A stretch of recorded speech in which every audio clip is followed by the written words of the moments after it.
কি ব্যাপার, তুমি এখানে?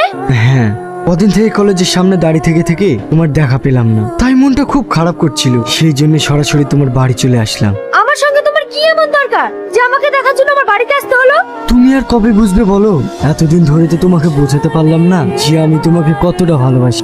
রিয়াজ, তোকে আমি বলিনি তুই আমার মেয়েকে ডিস্টার্ব করবি নি? আরে চাচা, তুমি রেগে যাচ্ছ কেন?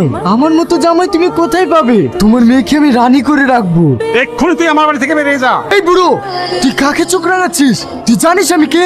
হ্যাঁ জানি, একটা নোংরা বাপের বিগড়ে যাওয়া ছেলে। তুই এত বড় সাহস, তুই আমার বাপকে নোংরা বলিস? কি হয়েছে?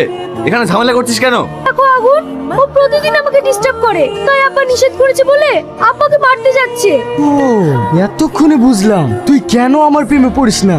এদিকে তো তুই নাগর পুষে রেখেছিস, তাহলে আমার প্রেমে পড়বি কেন? রিয়াজ, তোকে আজ আমার চাচাতো ভাই বলে পরিচয় দিতে ঘেন্না